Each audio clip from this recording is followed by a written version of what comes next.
Welcome to the deep dive. Today we're navigating a really unusual and frankly quite tense meeting that happened recently between former U.S. President Donald Trump and South African President Cyril Ramaphosa. Yeah, quite the encounter. Our exploration of this diplomatic clash comes from several news outlets. We're looking at NBC News, CNN, Al Jazeera, BBC News, all reporting on what went down on Wednesday, May 21st, 2025. And the heart of it really was this major disagreement. President Trump kept pushing these very strong claims about a white genocide, specifically targeting white farmers in South Africa. Claims that, it's crucial to note, President Ramaphosa and the South African government have firmly, consistently denied, vehemently even. Right, so our mission here is to unpack what actually happened in that room. We'll dig into the basis of these genocide claims, try to grasp the South African perspective, and, pull out the key takeaways from what sounds like a pretty significant diplomatic, clash. Absolutely. Let's break it down. Okay, so let's set the scene first. How was this meeting supposed to go? It sounds like the original idea was much more straightforward, maybe trade-focused. That seems right. The plan initially was probably centered on trade talks, maybe resetting the U.S.-South Africa relationship a bit. South Africa, you see, was particularly interested in boosting trade and investment. The U.S. is a big trading partner for them, right? Second largest, yeah. And they apparently wanted to highlight their critical mineral resources, potential for mutual economic gain, that sort of thing. But things weren't exactly smooth sailing even before they sat down. I read something about tensions already being there. Refugee status for white South Africans, an expelled ambassador. Precisely. That context is important. The U.S. decision to grant refugee status based on these persecution claims had already, ruffled feathers. Okay. And combine that with the earlier expulsion of South Africa's ambassador. Yeah, the atmosphere was likely already a bit charged. Not a great starting point for a reset. Yeah. Okay, so let's get to the core issue. Trump's claims in this video he showed, that feels pretty unconventional for a high-level diplomatic meeting. Highly unconventional, yes. Reports say President Trump brought up this whole genocide issue very early in the meeting, framed it as something a lot of people were concerned about. And then the video. And then, yes, he apparently played a video almost 5 minutes long right there in the Oval Office. Wow. In the Oval Office, a video presentation during talks? What was in it? What was the point? Well, the White House later put it up on X, calling it proof of persecution in South Africa. Reports say it included various clips, people talking about violence against white individuals, and significantly footage of the politician Julius Malema. Malema. Chanting Dubul Ibhunu. Exactly. The Zulu phrase, kill the Boer, that old anti-apartheid song, very controversial now. Yeah, it carries a lot of historical weight and baggage. Definitely.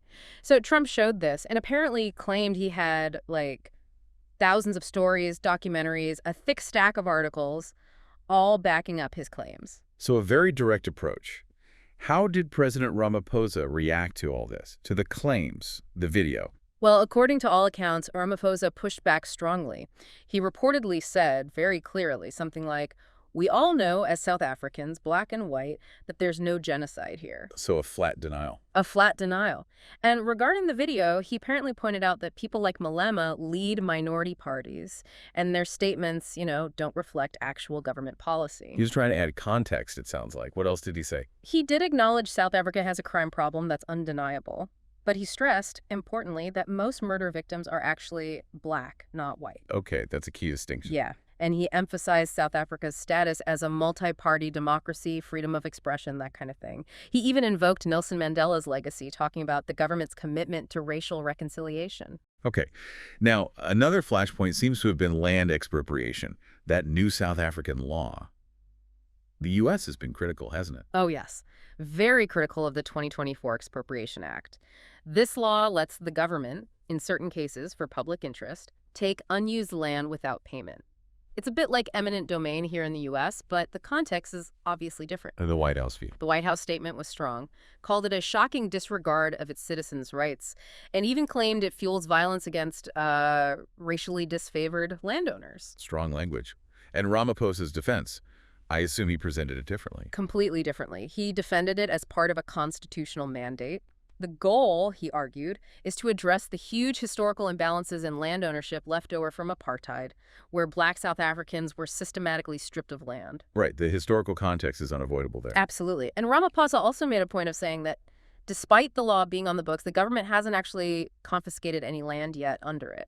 But Trump connected this directly to the alleged farm killings. He reportedly did, saying things like, "You're taking people's land away from them," and linking that directly to his claims about white farmers being killed. It really shows two fundamentally different interpretations of what's happening. Yeah, a real clash of narratives. Now, Elon Musk was also there. That adds another layer. He's been vocal too. That's right. Musk, born in South Africa, was at the meeting. And yes, he's also repeatedly talked about a genocide against white people there and criticized South Africa's racial equity laws. Trump apparently even acknowledged Musk's presence and his views during the meeting. Interesting.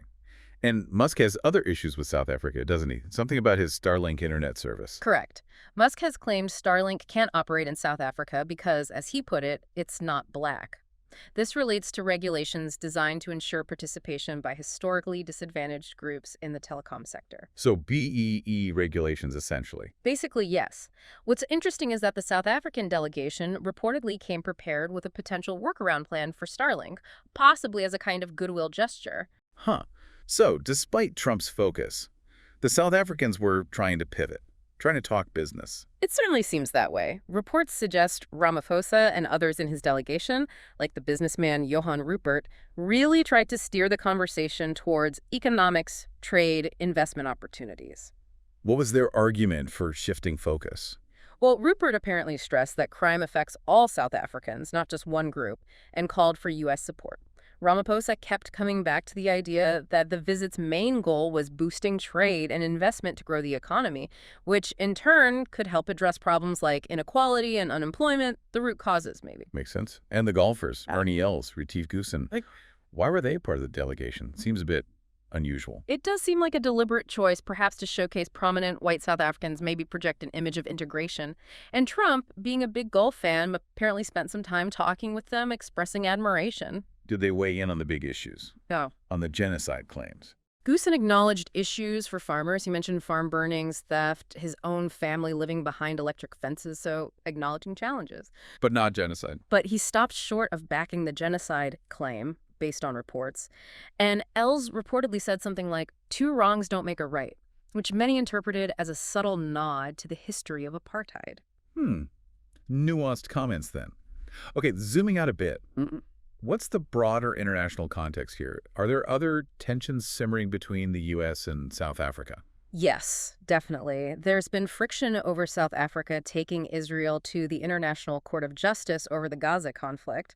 That's a significant point of disagreement. Right, I remember that. And the White House even mentioned those ICJ genocide allegations against Israel in Trump's order about the Afrikaner refugees, saying South Africa takes aggressive positions against the U.S. and its allies.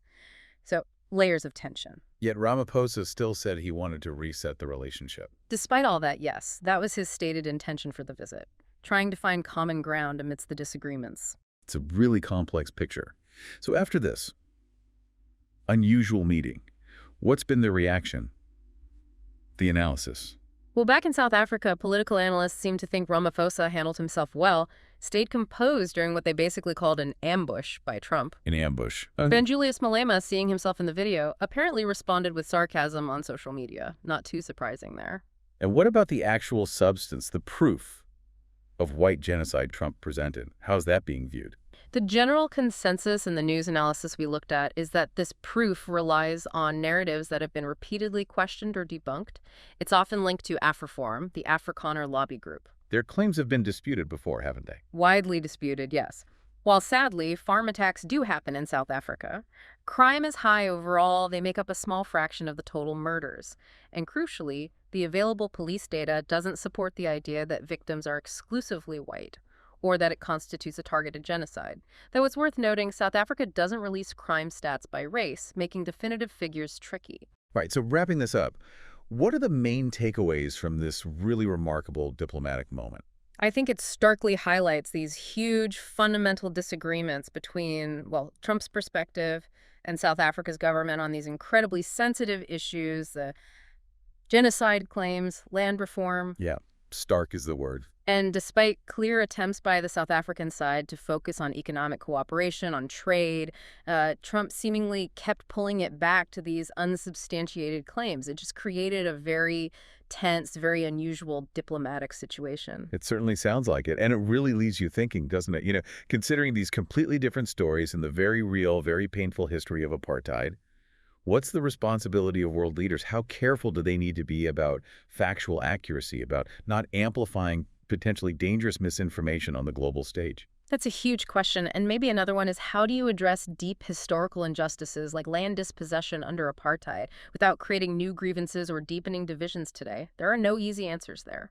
No, definitely not. A lot to chew on after that deep dive. Thanks for tuning in.